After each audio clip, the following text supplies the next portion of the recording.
si Él no me lo quita, pues que no me lo quite. Pero cuando soy débil, entonces soy fuerte, porque el poder de Dios se perfecciona, ¿qué? En mi debilidad. Entonces usted va comprendiendo un poco más esto. Resulta ser que nosotros, antes de seguir las siguientes bienaventuranzas, necesitamos primero ser pobres en espíritu, es decir, tener un corazón que reconoce nuestra fragilidad, nuestra vulnerabilidad, nuestra debilidad, que por nosotros mismos, jamás de los jamases, nosotros vamos a poder conquistar el cielo, nosotros vamos a poder vencer las tentaciones, nosotros vamos a poder vencer las dificultades.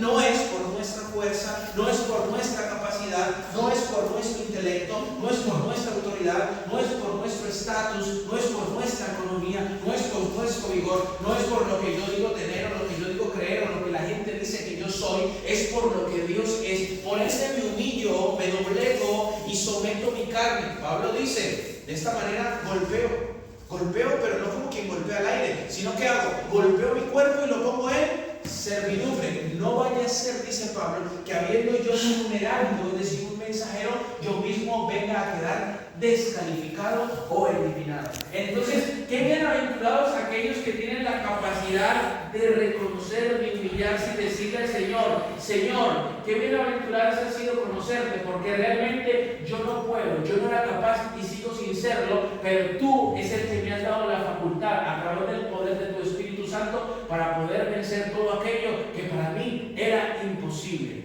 Pablo dice, lo que era imposible para la ley, por cuanto yo era débil en cuanto a la carne, es decir, yo no podía hacer nada. En el contexto, el apóstol Pablo dice lo siguiente: ¡ay, miserable de mí! ¿Quién me librará de este cuerpo de muerte? Porque lo que yo no quiero hacer, esto es lo que hago. Porque encuentro una ley dentro de mis miembros que me lleva cautivo al pecado. La ley está dentro de mis miembros y me lleva cautivo al pecado. No lo puedo controlar, pero más adelante dice algo: más gracias sean dadas a Dios que nos ha dado la victoria por medio de nuestro Señor Jesucristo. Porque cuando yo era débil en cuanto a la carne, Dios se manifestó en la carne. ¿Para qué? Para vencer lo que para mí era imposible vencer. Y ahora, con el poder del Espíritu Santo, aquello que era imposible para mí, ahora a través del poder de Dios es posible vencer el pecado y vencer absolutamente las adversidades que me puedan venir, porque yo me humillo y Él me ayuda y Él me favorece. Entonces, qué bienaventuranza es tenerlo ahí en nuestras vidas. Por eso aquí, si hay alguien que diga yo no soy capaz, puedo decirle, tal vez usted no, pero si usted es llena del poder del Espíritu Santo, usted va a ser capaz. Entonces, aquí hay una pobreza bajo el contexto y el entendimiento de que yo soy frágil, yo soy pobre, yo soy débil, yo no tengo esa capacidad, pero lo tengo a Él, que es el que me da la facultad. Por eso, hermano, todo lo que nos rodea, tenemos que entender que es por la gracia de Dios, que toda la gloria le pertenece a Él. Aquí nadie puede, por más fuerte aparentemente que sea, sacar pecho. Tenga mucho cuidado, porque aunque Dios a usted le haya dado dones, le haya dado ministerio, le haya dado un buen intelecto, una buena voz, independientemente de todo eso, usted tiene que tener mucho cuidado con su boca, porque el que se humilla será exaltado, pero el que se exalta será humillado. El que no reconoce que todo lo que usted tiene y lo que usted es por causa del Señor Jesucristo, está próximo a la caída. Porque nosotros tenemos que tener el entendimiento pleno que aún el hecho de que yo me pueda mover por este altar es porque Dios me lo permite. Si Él no quisiera, yo tendría que estar sentado, tendría que estar acurrucado. Todo lo que nosotros podemos hacer es por la gracia infinita de Dios. Pero entienda algo: Él fue el que nos creó a nosotros, no nosotros a nosotros mismos. Él es el dueño de nuestra vida. Y qué bueno, óigame bien, que el dueño de nuestra vida sea Jesucristo, porque tenemos como dueño de nuestra vida a alguien que la va a proteger, a un Dios compasivo, a un Dios misericordioso, a un Dios amoroso, a un Dios que tiene templanza, bondad, que Él, a pesar de nuestras maldades y nuestras iniquidades, no nos ha pagado conforme a todas ellas, sino como el cielo es más alto que la tierra, así el Señor ha extendido su misericordia sobre los que le temen. ¡Wow! ¡Qué bienaventuranza es creer en nuestro Señor Jesucristo! Entonces, bienaventurados los pobres en espíritu. Por eso el siguiente versículo, ¿cuál es? Bienaventurados los que lloran. Porque si usted no es una persona pobre en espíritu, no puede llorar. ¿Usted se acuerda del fariseo y el publicano? ¿Usted cree que el fariseo estaba llorando? Si el fariseo se sentía fuerte en espíritu, decía: ¡ah! ¡Qué bueno que yo no soy como ese! Oh sí, ofrendo y diezmo. Y el pastor trajo unos sobres pequeños para el diezmo, que me traigan unos grandes, porque yo sí, esos otros no. Yo sí ofrendo, esa canasta me queda chiquita, yo voy a dar más. No como los otros que no dan nada. Yo sí oro, yo sí ayuno, fuertes, muy capaces. ¿Cierto? ¿Usted ve a ese fariseo llorando? No, ese fariseo era un altanero. Ese vestía así, vestía de gala, de lujo, y apenas veía a alguien necesitado. No, yo soy el santo, el puro, estoy al lado del Señor. Gas, guácala, ni me toque ese pecador. ¡Ah! ¡Qué oso que me toque ese pecador! ¿Sí me entiende? En cambio, usted se da cuenta que el publicano reconocía que era un pecador. Era pobre en espíritu. No se puede ir ante Jesucristo con arrogancia, hermano. ¿Cierto? Yo sé que Él nos ha lavado, nos ha justificado, nos ha santificado, nos ha purificado. Está bien, y todo eso lo ha hecho Él, no lo ha hecho usted. Pero con todo y eso, a pesar o gracias a la benignidad de Dios, usted no puede ir y entrar ante la presencia de Dios con arrogancia, con petulancia, de ninguna manera. Usted tiene que entrar con una pobreza, reconociendo que usted es débil, reconociendo que usted es un pecador, que si no fuera por la gracia de Dios usted estaba completamente perdido, y es que así es. Entonces si encontramos al publicano, que ciertamente es un gran pecador, es muy perverso, pero él lo sabe, y no solamente lo sabe, sino que lo reconoce. Entonces se siente pobre en espíritu y luego comienza a llorar hasta el punto que no quería ni siquiera levantar su rostro a los cielos, sino que se inclinaba más y más y golpeaba su pecho y ¿qué es lo que decía? Mientras lloraba y reconocía, decía: sé propicio a mí, yo soy pecador. ¿Qué es lo que dice Jesús posteriormente? De cierto les digo que ese publicano se fue. La gente, yo creo que no le podría creer a Jesús, acostumbrado a tanto fanatismo y a tanta petulancia de todos los fariseos, y acostumbrados a tanta maldad y tanta hipocresía también de los publicanos, pero se deberían quedar aterrados cuando Jesús le dijo: de cierto les digo que ese se fue justificado para la casa, el otro no, el otro la está debiendo todavía, pero el otro ¿cómo se sentía? Bueno, pero lo era, ¿no? Entonces Jesús dice: bienaventurados los que lloran, o sea, haciendo un mega ultra resumen de esto, porque ellos recibirán consolación, ¿cierto? Es un proceso. Y luego, bienaventurados los mansos. Esto es muy interesante. Y va como en una cadena. Usted imagínese, hermano, que Jesucristo es el que viene a libertar al pueblo de Israel. Él es el Mesías, pero en esta ocasión, él primero venía ¿qué? A libertar al mundo ¿de qué? De una esclavitud del pecado.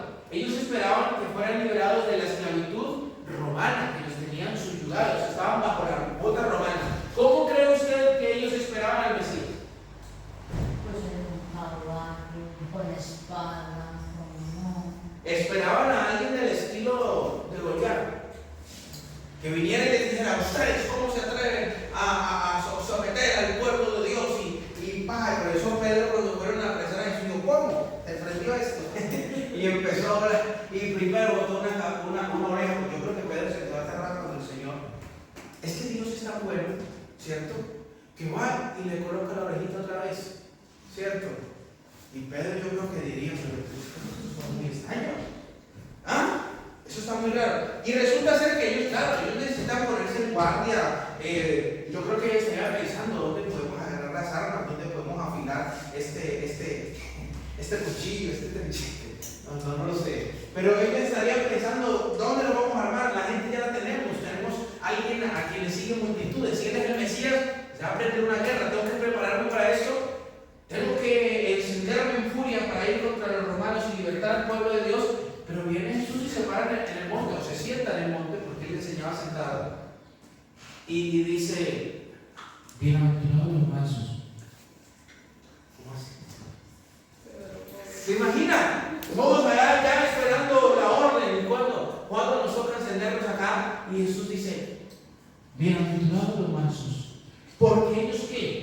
Ellos recibirán la tierra por heredad. Claro, ellos estaban en parte de la tierra que le había sido prometida a Abraham, que ahora los romanos estaban sometiéndolos en su propia tierra. Entonces esa era la tierra de heredad que ellos reconocían. Entonces ellos se estaban preparando para la guerra, y entonces el Señor dice: sean mansos y van a heredar la tierra.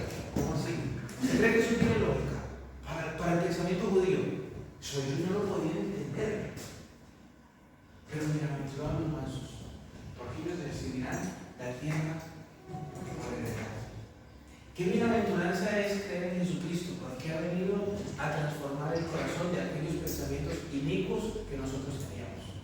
Que creíamos que podíamos hacer las cosas por nuestra propia cuenta, hermano. Que creíamos que podíamos tomar venganza. Que podríamos decir, no, esto es injusto y ahora nos tienen sometidos y les vamos a hacer esto. Y a mí me la van a pagar.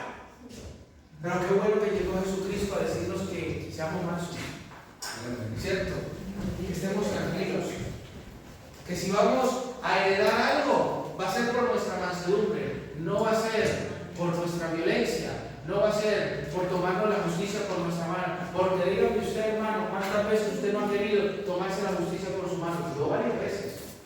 Y algunos por allá hasta hacen memes y hacen chistes. Señor, la venganza es tuya, pero permíteme ser tu instrumento, dice. Eso no es así, hermano. Eso no es así. Nosotros entendemos algo, hermanos. Que Cristo ha venido a darnos mansedumbre. Si nosotros estamos actuando en una vida bajo la ira, tenemos que revisarnos. Porque la bienaventuranza de tener a Jesucristo es que cada vez debemos ser más como Él. Hermanos, no es posible que venido Jesucristo a nuestra vida, nosotros vayamos en decadencia. El que viene a los pies de Jesucristo tiene que ser su vida transformada y ir en un crecimiento constante, como la luz de la aurora que va en aumento hasta que el día es perfecto, hasta alcanzar la altura, la estatura del varón perfecto. ¿Quién? Jesucristo. Algún día predicaré y enseñaré mejor acerca de lo que significa hagamos al hombre a nuestra imagen conforme a nuestra semejanza. Y es que resulta ser que nosotros en estos tiempos estamos siendo hechos a la imagen y semejanza de ¿quién? De Jesucristo, el varón perfecto. El varón perfecto. Dígame usted, ¿cuál es la imagen de Dios? Jesús. No tengo tiempo para explicar eso ahora, pero otro día lo explicaré, porque fuimos hechos a la imagen y semejanza de Dios, ¿cierto? Y a la semejanza se lo puedo comprar, que usted me diga, no, es que nosotros somos inteligentes, es que nosotros somos así, también Él nos creó bajo una santidad, que luego perdimos, en fin, pero la imagen de Dios es invisible. Y si no es Jesús, ¿cuál es? Él es la imagen de Dios invisible. Ah, bueno, pero eso no lo sé. Pero nosotros estamos siendo hechos a la imagen de ¿quién? Jesucristo, a su semejanza. Nosotros, dice, si decimos que creemos en Él, dice Juan, tenemos que andar como tú. Hermano, a mí me tienes que respetar, cuál mansedumbre. Bueno, pues usted está como Pedro cuando se una baja. No traiga la Biblia, traiga una espada y mata al pastor. No haga eso. Entonces, hermano, nosotros tenemos que entender algo, hermano, que las personas que están en Cristo son bienaventuradas porque cada vez se parecen más a Cristo. ¿Sí se oyó bien? Usted no desea parecerse más a Cristo. Yo estoy cansado de mí, hermano. Qué pereza. Qué pereza ese hombre arrogante, petulante, soberbio. Qué pereza, hermano. Qué lindo es, hermano, cuando uno se abstiene de muchas cosas y aunque le duela, más adelante uno se seca las lágrimas y dice, pero le agradé a Dios. Pero esto fue agradable y yo sé que mi Señor está contento por eso. Cuando uno se equivoca, permite que el ego, que el orgullo le gane y luego a una cosa y uno dice, perdón. Ahórrese todo esto, hermano. Que no tenga usted que después estar aburrido y acongojado porque sabe que le falló el Señor. Sabiendo que Dios le da la oportunidad de pensar, de que el Espíritu Santo nos avisa, ¿cierto? Porque a veces tenemos la oportunidad de no cometer ese error. ¿Cierto? ¿Sí o no? Y el Señor le está diciendo, y el Espíritu Santo le dice, tranquilo, tome aire, respire. ¿Se imagina? ¿Cierto?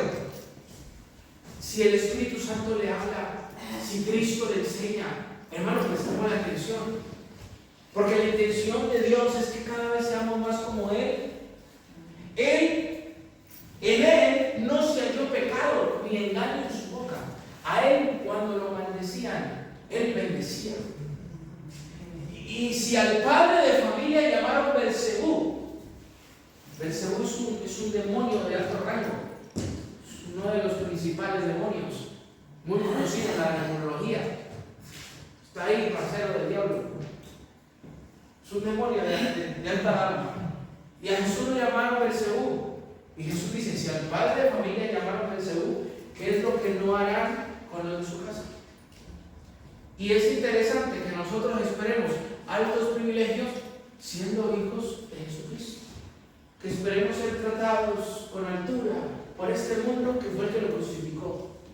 De ninguna manera. Nuestra bienaventuranza es creerle a Él y ser cada vez como Él es.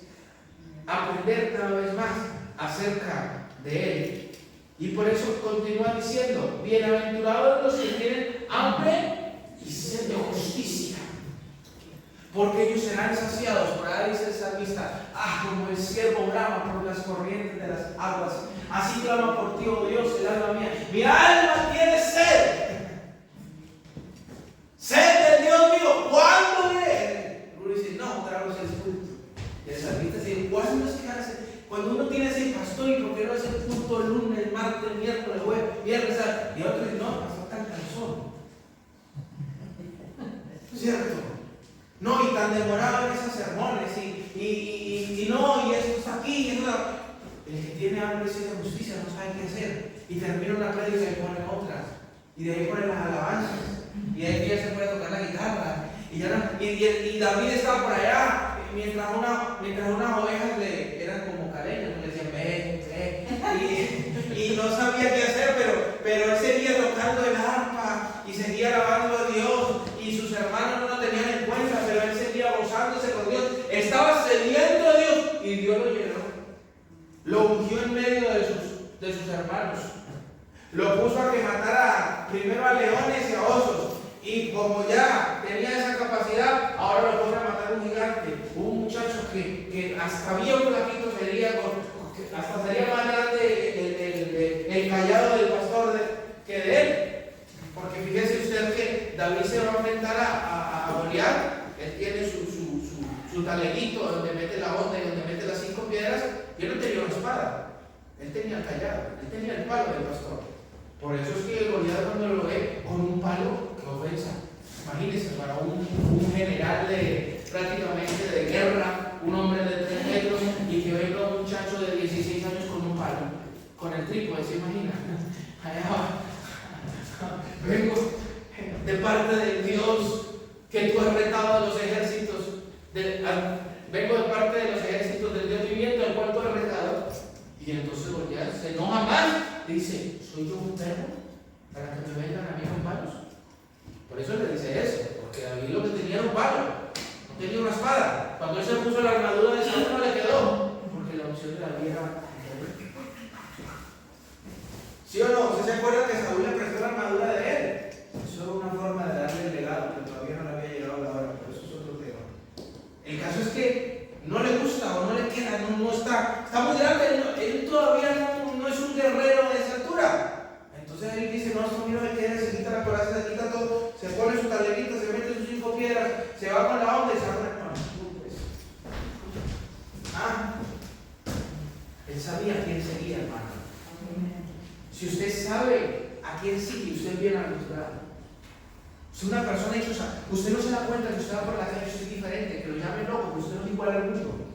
Las personas están perdidas, si usted tiene el corazón palpitando porque usted está lleno del poder del Espíritu Santo. Usted tiene la capacidad de hablarle a una persona, que tu Dios, yo vengo aquí, yo vengo con mi Dios. Tenga personalidad. Hay muchos cristianos que no la tienen. Yo respeto mucho en general a las personas, pero de pronto a mí me gustaría pararme en un parque y empezar a hacer un TikTok. Se pueden hacer, no les da pena, y uno, ¿por qué le tiene que dar pena ser cristiano? A la gente hoy en día, yo los he visto, porque una cosa es que uno los vea por el internet, y normal, uno ya los ve normal, pero usted ve a una persona sola con que no lo estoy juzgando tampoco, ¿cierto? Lo que estoy tratando de decir es que ellos, en su personalidad o en el trabajo que ellos realizan, a ellos no les da pena y se ponen así, a saltar, a bailar, a hacer sus cosas. Y a nosotros, ¿por qué nos dará pena demostrar quién somos? Si en realidad nosotros no somos pordioseros, somos bienaventurados, porque nosotros somos aquellos que han creído en Jesucristo, el Dios Todopoderoso. Y no solamente eso, Jesús ha sido el que ha salvado nuestras almas. Entonces nosotros tenemos que salir a la calle levantando el pecho, pero no con arrogancia, sino con alegría, con gozo. Y de esta manera, entendiendo esto, podremos transmitirle a los demás con confianza lo bienaventurados que somos. Nosotros debemos vivir una vida plena. ¿Cómo es posible que nosotros siempre nos vean con la cara amargada, que nos vean aburridos, tristes, siempre quejándonos? Entonces, ¿qué clase de Dios es el que nosotros tenemos? Yo no le voy a decir que se convierta en una persona extrovertida. Cada uno es lo que es. Yo soy una persona extrovertida, ni me hace mejor ni me hace peor. Usted puede ser una persona introvertida, eso es diferente, cada uno tiene su personalidad, pero lo que no puede hacer es que mantengamos como si estuviéramos achantados todo el día, como si la vida se nos cayera encima, como si no tuviéramos esperanza, sabiendo que nosotros somos quienes tenemos más esperanza que cualquiera, porque es Cristo en nosotros la esperanza de gloria. Somos personas dichosas y no nos hemos dado cuenta. O no es que no nos demos cuenta, es que estamos ignorando. Y hoy es donde quiero despertar este asunto. Que no ignore quién es usted y qué es lo que Dios puede hacer con usted. Porque usted es una persona privilegiada. Privilegiada. Eso es importante entenderlo nosotros. Pero aquel que ha creído en Jesucristo, ¿sabe algo, hermano? No solamente le alaba, sino que le adora. Alabar lo puede hacer cualquiera. De hecho, entre los hombres se alaban entre ellos mismos. Uy, qué elegante viniste, qué guapo, mejor dicho, qué cosa tan increíble. Eso es alabar. ¿Qué es alabar? Elogiar. Cuando se le dice bendito, santo, sublime, hermoso, eso es alabar. Eso es alabar. Alabar es elogiar. Tirar piropos por el estilo, quizás de una forma poética hablando. Pero adorar va mucho más allá. Adorar va mucho más allá de cantar. Nosotros debemos adorar siempre. La adoración entra y comienza en el interior del ser humano. Adorar es amar extremadamente. Amar extremadamente, eso es una adoración. Vivir por y para. La adoración no es simplemente un cántico. Más bien los adoradores cantan, pero no todo el que canta adora. ¿Se ha entendido eso, cierto? ¿Se ha entendido eso? Por eso nosotros tenemos que entender algo. Que debemos creerle a Dios. Hemos leído que María le creyó a Dios y se regocijó. Y alguien se regocija en mi ser, ¿cierto? Pero vemos a otra parte de otro hombre que también era muy devoto. El padre de Juan el Bautista. ¿Cómo se llamaba? Zacarías. Zacarías. Muy bien, Zacarías. Y resulta ser que la mujer de él era una anciana que nunca había tenido hijos, que probablemente y muy seguramente era una mujer estéril, y él ya era un anciano. Entonces él está haciendo sus labores de sacerdote porque le tocaba por el turno, por sorteo, y se le aparece el ángel, creo que fue el ángel Gabriel, y le dice lo siguiente, le dice que va a ser papá. ¿Y qué es lo que dice Zacarías? Amén, aleluya, gloria a Dios. Dice, oiga, ¿cómo así? Entonces empezó a mirar a ella y le puso, no era paisa. ¿Cómo conoceré esto? Porque yo soy viejo y mi mujer es de edad avanzada. Entonces, los ángeles que no tienen paciencia, ángeles no tienen paciencia, ellos hacen las órdenes del Señor y si no estoy para aguantarte ni para predicarte, yo no vine a predicarte.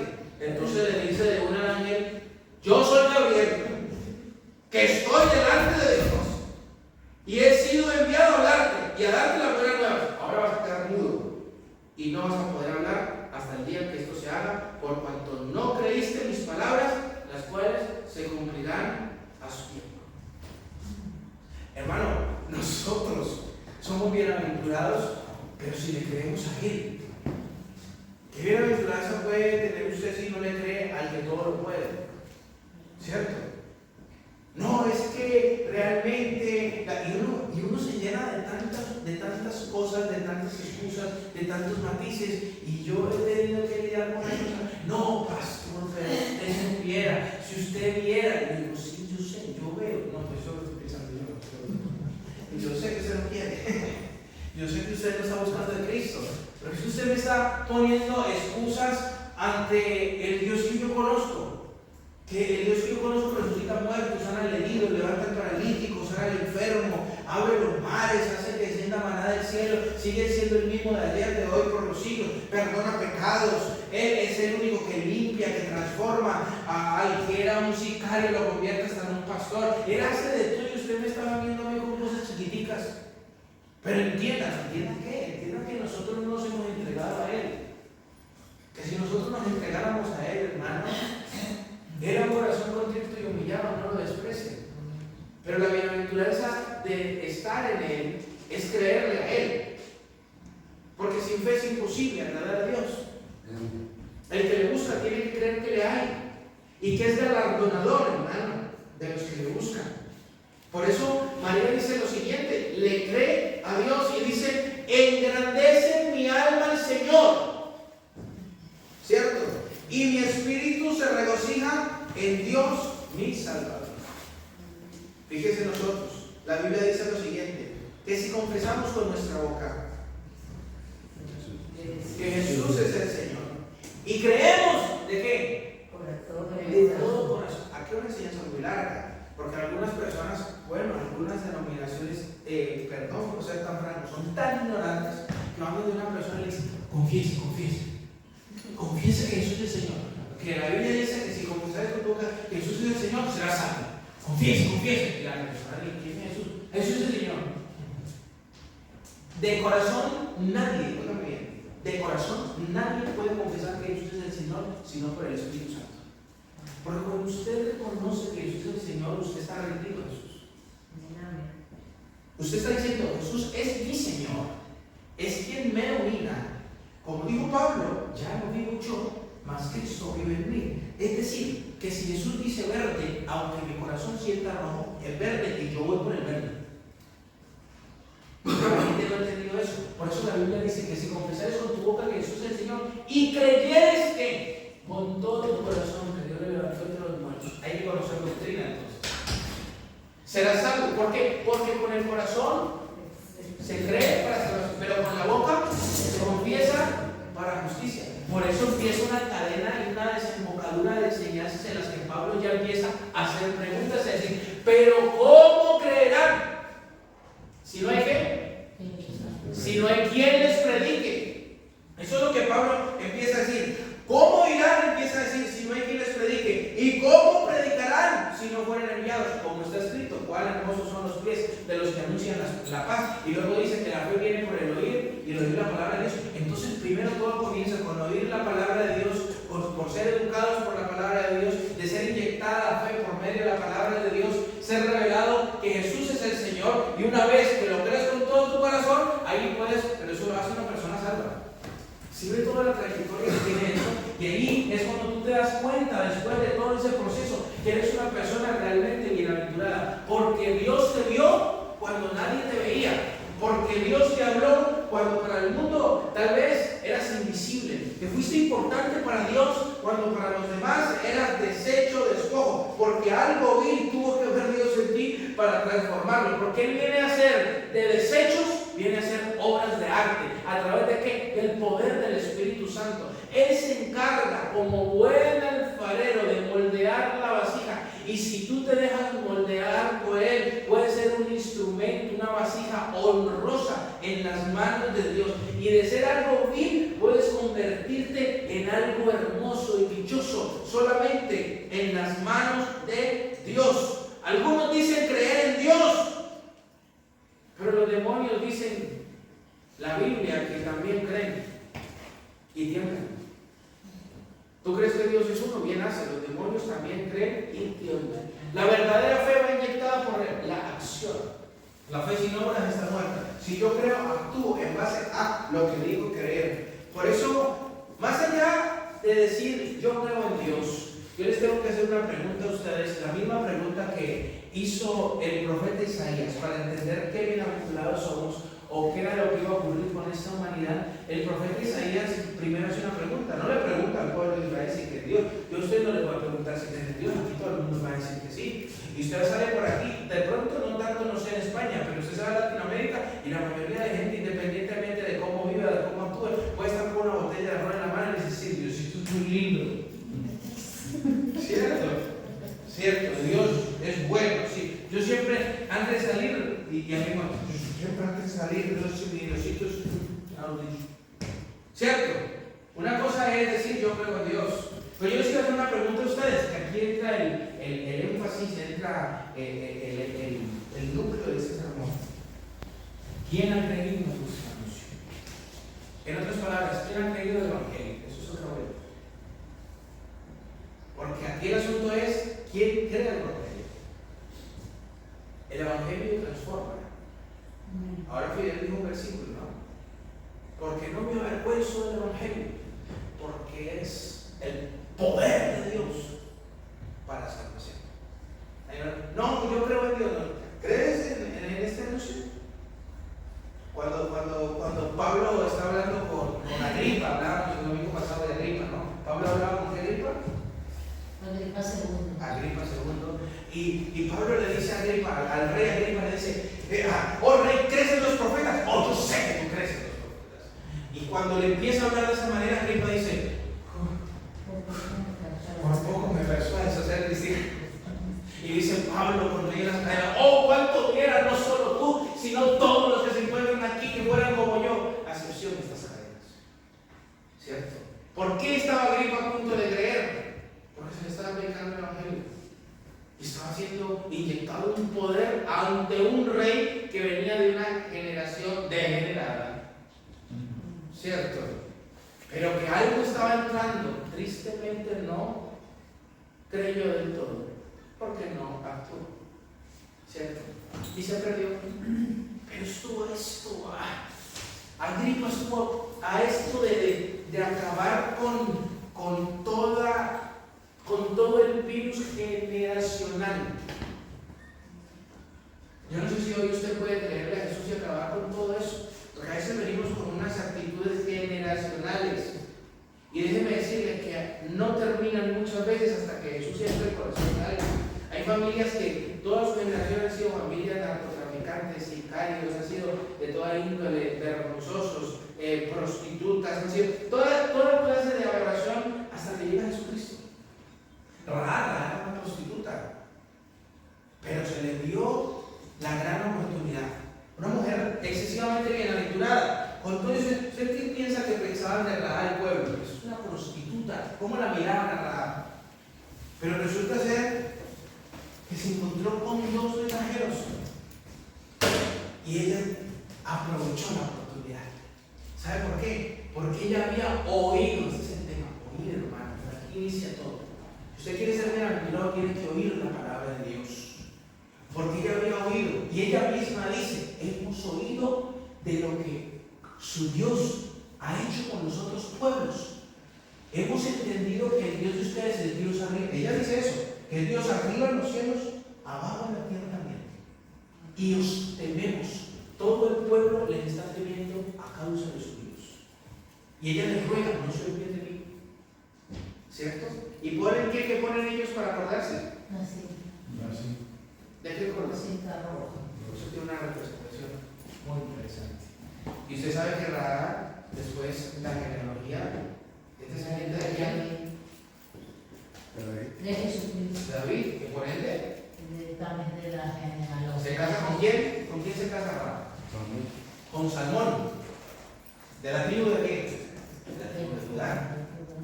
Y Jesús la pone en su genealogía.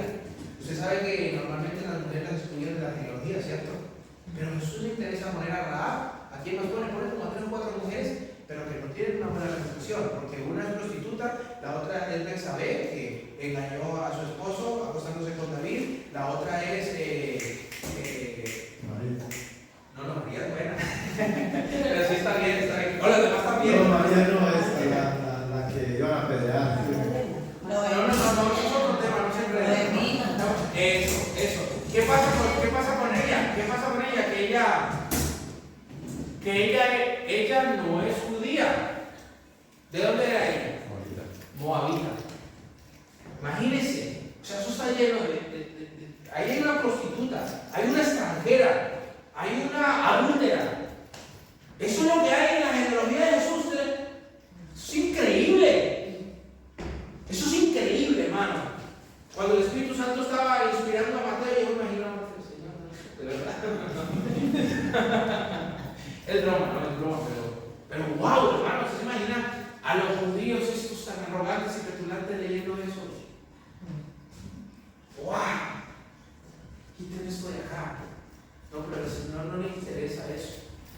El Señor no está viendo lo que el hombre ve, porque para el Señor eran personas nuevas. Amén. Y las amaba y las tenía en tanto aprecio. Digo, tan bella, ¿verdad? Me acuerdo, perdóname, me acuerdo como hospedaba a mi muchacha.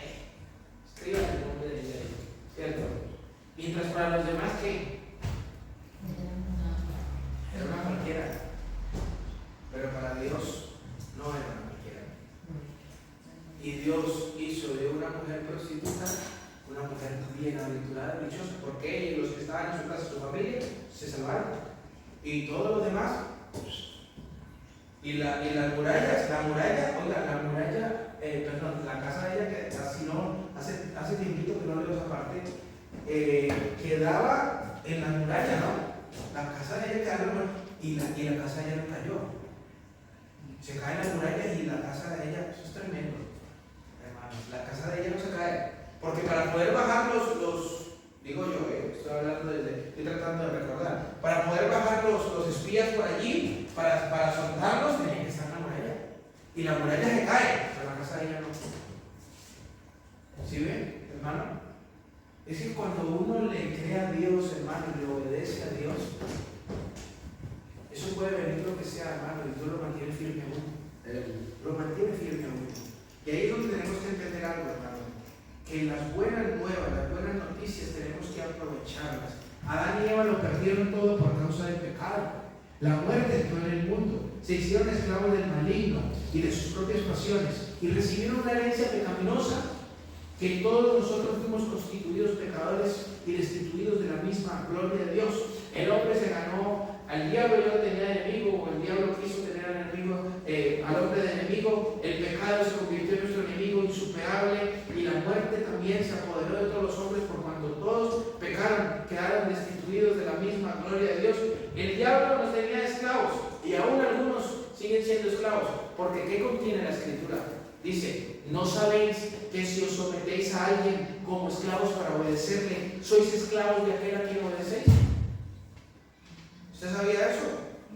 Sea del pecado para muerte, o sea de bendición para justicia, de obediencia, perdón, para justicia. Quiere decir, hermanos, que aquí todos somos siervos de alguien. O usted es siervo de Dios, o usted es siervo del diablo. ¿Qué le parece? Pero la mitad no se puede quedar. O usted es siervo de Dios, présteme atención, o es siervo del diablo. Dice la Biblia, no sabéis que si ¿qué te tiene sometido a ti? Porque Cristo puede liberarte. Porque el que practica el pecado es esclavo del pecado, mas si el Hijo os libertare, seréis verdaderamente libres. Por eso la pregunta viene desde el profeta Isaías. Cuando el diablo tenía apresados y esclavizados a la humanidad, Isaías dice, ¿les será quitado el botín al valiente? ¿Será rescatado el cautivo de un tirano? Pero así dice Jehová. ¿Quién dice? Jehová. Ciertamente el cautivo será rescatado del valiente, y el botín será arrebatado del tirano, y tu pleito yo lo defenderé, y yo salvaré a tus hijos. Eso es lo que dice el profeta Isaías. Así que nosotros hemos dejado de ser esclavos del diablo y del pecado para venir a ser siervos de Cristo. Por eso le llamamos Señor. Cuando usted pueda llamar a Jesús Señor, es porque usted deja de ser esclavo del mundo, deja de ser esclavo del diablo, y ahora es siervo de Cristo, porque un siervo tiene su Señor. Si usted no es siervo de Cristo, ¿cómo le llama Señor? La misma Escritura lo dice. ¿Por qué me llamáis Señor, Señor, y no hacéis lo que les digo? Por eso la Biblia dice, no todo aquel que me diga Señor, Señor, entrará en el reino de los cielos, sino que haga la voluntad de mi Padre que está en los cielos. Entonces aquí no se trata de decir, ay Diosito, yo creo en Diosito. No, si verdaderamente cree, usted ha dejado de vivir como esclavo de Satanás, del pecado y del mundo, para venir a hacerse siervo de Cristo y vivir bajo la justicia de Dios. Esto requiere un nuevo nacimiento, esto requiere una transformación. Así que nosotros, entendiendo esto, dice la Biblia, mas ahora que habéis sido libertados del pecado, fíjese bien, fíjese el orden. Eso dice Romanos capítulo 6, versículo 22 al 23. Mas ahora habéis sido libertados del pecado. Qué bienaventuranza. Esto lo hizo Cristo. Mas ahora que habéis sido libertados del pecado y hechos siervos de Dios, tenéis por vuestro fruto la santificación y como fin la vida eterna. Hace poco vi, no sé cómo llamarlo, no quiero ser muy agresivo. Bueno, dejémoslo de un personaje. Vio un personaje que estaba leyendo la palabra de Dios, que supone, fíjense hasta dónde llega hasta dónde llega la autorización de la conciencia, que según él estaba leyendo la Biblia y mientras decía ser libre, o sea, hasta qué punto llega la ignorancia de la gente que cree que la libertad es tener la capacidad de pecar y pecar y pecar y según poder vivir en Dios. Eso es falso. La gracia nos ha sido dada para vencer el pecado y no ser sometidos por el pecado, no para vivir bajo el pecado y pronunciar el nombre de Dios. Eso está hablando de verdad. Y estaba leyendo la Biblia y atrás tenía la gasolina de ella y era leyendo desde la Biblia. ¿Usted le parece eso normal? Eso, hermano, eso no necesita usted ser lleno del Espíritu Santo para ver que eso es una locura, ¿cierto? Pero así está el mundo. Cree que puede vivir como le da la gana y coger la Biblia y cuando menos piense arrepentir. Salmo 91. El Señor es mi pastor, Salmo 23. No me faltará. Ni los fornicarios, ni los adúlteros, ni los borrachos. ¿Cierto? Entonces se compró una Biblia que yo creo que se la pagarán a plazo, porque como está todo tan caro hoy en día, una Biblia de 20 kilos que la ponen en Colombia, le suele hacer, ¿cierto? Una Biblia de 20 kilos que la ponen así en la sala, Salmo 91. Usted nunca la va a ver en Gálatas capítulo 5. Nunca. Nunca la va a ver en Apocalipsis capítulo 10. Los perros estarán fuera, los fornicarios, los homicidas, los idólatras. Nunca. Salmo 91, Salmo 23. Por todo lo demás, la Biblia está limpiecita. Empolvado el Salmo 91, empolvado el Salmo 23, que ni siquiera entienden. ¿Cierto? Porque no han comprendido que entregar la vida de Jesucristo es abandonar el pecado. Entregar la vida de Jesucristo es abandonar todo aquello que va en contra de la voluntad de Dios. Entender que nuestra vida ha sido entregada a Jesucristo es una renuncia. Hermano, el que no renuncia no puede vivir para Cristo. Eso no dice la Biblia.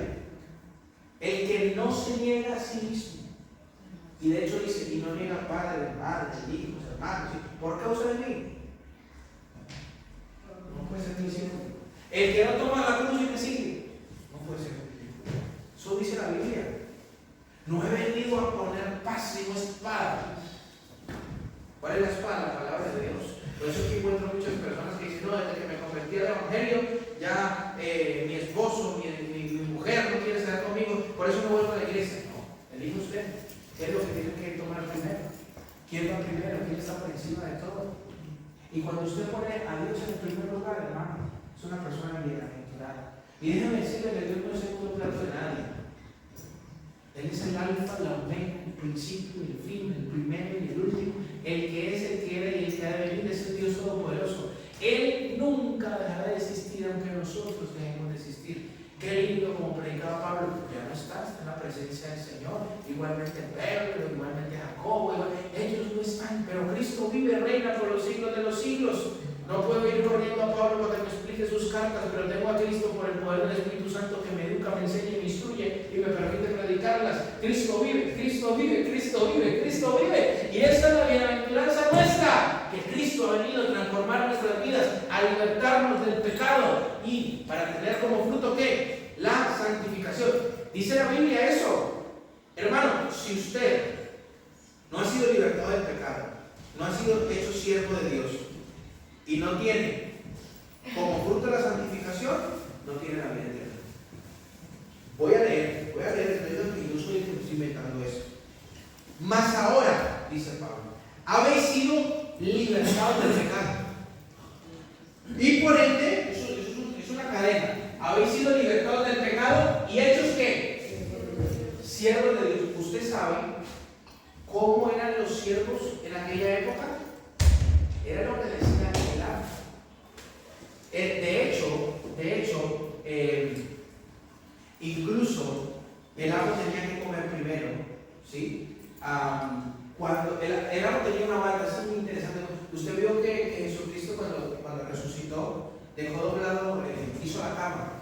A veces yo no hago, eso sí lo hizo. Cuando resucitó, dobló ¿qué fue lo que dobló? ¿Cómo? El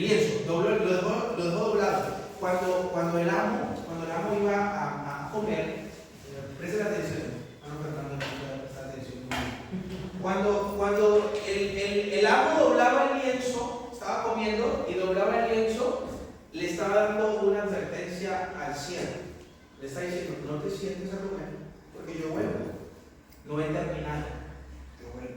Si no doblaba el lienzo, el siervo lo tenía que hacer y podía correr, quiere decir que ya había finalizado. Entonces Jesús, cuando dobló el lienzo, le dijo, voy a volver. A ver, cuando se doblaba el lienzo, la servilleta, sí, doblaba, digamos que, a ver, sí, este pañuelo que tengo por acá, a ver, sí, esto está así, ¿cierto? Esto está así, ok, si yo lo doblaba, quería decir que ya vuelvo, no he terminado, ya vuelvo, porque el siervo no podía comer, ¿sí me entienden? Me explico, entonces ya vuelvo, entonces el siervo entendía, no voy a retirar los platos de mi amo porque pues él vuelve a comer, al baño va a hacer lo que tenga que hacer. Si eso no estaba doblado, el siervo tenía que encargar de todo, de arreglar de todo. Entonces Jesús cuando dobló el lienzo, nos estaba diciendo a nosotros que él volvería. Y efectivamente Jesús va a volver. ¿Me explico? ¿Sí? ¿Qué quiere decir con todo eso? La prioridad y la excelencia que tenía el amo por encima de los siervos. Y la obediencia que tenía el siervo ante el amo. Lo que decía el amo era hecho. ¿Me entiendes? Eran esclavos. Por eso Pablo se identifica a sí mismo como esclavo de Jesucristo. Esclavo de Jesucristo. Es lo que Jesucristo diga. Entonces, hemos sido libertados y hechos siervos de Jesucristo. En algunas traducciones te va a encontrar la palabra esclavos. Hechos siervos de Dios.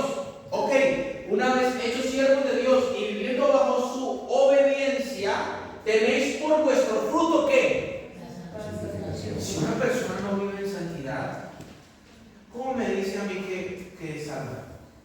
Sin santidad nadie verá al Señor. Pero este mundo está como aparentemente tan modernizado, estamos en el siglo XXI, no importa, la Biblia no ha cambiado, la palabra de Dios es eterna. ¿Me explico? Aún el cielo y la tierra pasarán, pero la palabra de Dios no pasará. ¿Sí? Hay pastores que están modernizando hoy tanta cosa, el tema del homosexualismo y tantas cosas de que hoy da miedo hablar, ¿cierto? Porque estamos en el siglo XXI, podemos estar en el siglo 30, pero es que la palabra de Dios no ha cambiado. Dios sigue siendo el mismo. Y las cosas que Dios no aprobó, no las va a aprobar ahora el hombre. Porque nosotros no somos quien dictaminamos lo que se debe o no se debe hacer. Es la inefable e incomparable palabra de Dios la que nos dice. Entonces, nosotros tenemos como tener como fruto la santificación. Y por ende, ¿el qué? Y como fin. ¿Sigue usted el proceso? Primero, ser libertado del pecado. De hecho, siervos de Dios. Demostrar frutos de santificación. Puede decir que salva. De lo contrario, es una demostración que Dios no habla en su vida. Porque Jesús no entra en la vida de las personas para dejarlas así, viviendo en pecados. Entonces, ¿qué sentido tendría? En vano murió Cristo. ¿Qué sentido tiene vivir en pecado una persona que dice que tiene a Cristo dentro de su vida? Eso es una locura, eso es imposible. Si Cristo vive en mí, ya no vivo yo. Si Cristo vive en mí, yo no soy igual. Si Cristo vive en mí, yo ando como Jesús anduvo. Algo tiene que haber una total alteración del ser humano, porque el ser humano está declinado al pecado. Y Cristo ha venido ¿a qué? A destruir el pecado, no para que nosotros vivamos en el pecado. Y cuando nosotros creemos eso, lo proclamamos, porque lo creemos, como está escrito, teniendo el mismo espíritu de fe, conforme a lo que está escrito. Creí, por lo cual hablé. Nosotros también creemos, por lo cual también hablamos. ¿Sí? ¿Qué dijo Juan y Pedro cuando le dijeron que se callaran? Nosotros no podemos dejar de decir de lo que hemos visto y de lo que hemos oído. Y es tanto así que el mismo Pablo dice, pues si anuncio el Evangelio, no tengo de qué gloriarme, porque me es impuesta necesidad, y hay de mí si no anuncio el Evangelio. Entonces aquí, más allá de preguntarles a ustedes si creen en Dios, les pregunto, ¿han creído en este anuncio? ¿Han creído en este Evangelio? Porque si han creído en este Evangelio, se han arrepentido. Cuando Jesucristo viene a anunciar el Evangelio del reino, ¿qué es lo primero que dice? Arrepentidos. Porque el reino de los cielos es acá. Arrepentirse es el mensaje primario. Arrepentidos, arrepentidos, arrepentidos, arrepentidos, arrepentidos, arrepentidos. Si nosotros hemos sido transformados por Jesús, somos realmente personas bienaventuradas. Entonces yo le pregunto a usted Cristo lo ha transformado? Porque si no lo he transformado, hermano, hoy Cristo lo puede. Pero no está viviendo el estilo de vida que está viviendo y leyendo que está viviendo de manera correcta. Porque no es así. Dios no es como muchos albañiles o como muchos reparadores que podemos ser, ¿no? Chapuceros. ¿Cierto? ¡Ah! ¡Qué va! No, es que. Vaya, que no. Yo no es así. Dios no es así. Dios trata con ternura. Pero Dios enseña y educa cómo deben ser las cosas. Y nos avisa, nos enseña, nos instruye. Si Dios le está avisando, o Dios me está avisando desde hace rato, de que mi tipo de conducta no está siendo la adecuada en diferentes áreas, ¿qué es lo que yo debo hacer? Apartarme del mal. La Biblia dice que el principio de la sabiduría es el temor a Jehová y el apartarse del mal, la inteligencia. Bienaventurado el hombre que se aparta del mal. Y nosotros tenemos a Jesucristo que nos da la fortaleza de apartarnos del mal. No sigamos viviendo bajo aquellos rudimentos y pensamientos inadecuados que no le agradan a Dios. Porque somos bienaventurados, ¿para qué? Para tener la capacidad a través del poder del Espíritu Santo de ser transformados por Dios. Y las puertas del Hades no prevalecerán contra la iglesia. Nuestro enemigo está vencido. Usted no puede tenerle miedo al diablo si tiene a Jesucristo. Es que nosotros enfrentamos a los demonios con poder y autoridad, pero no por la nuestra, sino por la autoridad que viene del poder del Espíritu Santo. Y eso tiene que ser una convicción muy grande en nosotros. Saber quién es el que nos respalda, hermano. Saber quién es el que nos respalda. Cuando usted va, por ejemplo, aquí y la hermana le dice, no, vamos a hacer esto, y usted dice, no, el pastor dijo que hiciéramos esto, usted va respaldado. Si usted está en un trabajo y por ahí un compañero dice, vamos a hacer esto así, dice, no, el jefe dijo esto, ¿cierto? Usted dice, no, haga lo que quiera, el jefe dijo esto, y usted hace lo que dijo el jefe, ¿cierto? Amén. Entonces digo yo, ¿de quién tengo el respaldo yo? De Jesús. Soy bienaventurado. ¿Por qué no someternos ante Él? Y decirle al Señor, Señor, aquí estoy, yo he creído en ti. ¿En qué debe ser transformado por ti? Aquí está mi vida. Creer, vivir y demostrar los frutos. Mostrar frutos dignos de arrepentimiento. Por eso pregunto, ¿hemos creído en este anuncio verdaderamente o solamente lo hemos oído? Porque este anuncio trae consigo poder para salvación. Porque no me avergüenzo del Evangelio, porque es poder de Dios para salvación a todo aquel que cree. Y este Evangelio es el mismo Jesucristo salvándonos. Por eso, qué bienaventurados somos aquellos que hemos creído en Jesucristo. Póngase en. No sé si usted se siente bienaventurado, porque yo sí. Yo sí. Porque a mí Jesús me salvó, me rescató, me lavó, me limpió, me purificó. Él ha sido mi ayuda, Él ha sido mi fortaleza, mi estandarte, mi protector, mi ayudador, mi cuidador, mi Padre, mi Dios, mi Señor. Y tengo, gracias a Él, una esperanza inmarcesible en los mismos cielos. Oremos, Señor Jesús, damos gracias por tus palabras, gracias por darnos esa bienaventuranza de creer en ti, mi Dios amado. Tú eres extremadamente bueno, tú eres extremadamente misericordioso. Gracias por tanto amor, por tanta fidelidad de tu parte. Glorifícate en nuestra vida, Señor. Obra en los corazones, Padre Celestial. Obra, Padre Santo, en cada una de las personas que oigan este mensaje. Oh maravilloso Salvador, Rey de justicia, glorifícate en nosotros, te lo ruego, en el nombre poderoso de Jesús. Amén. La paz del Señor Jesús sea con todos.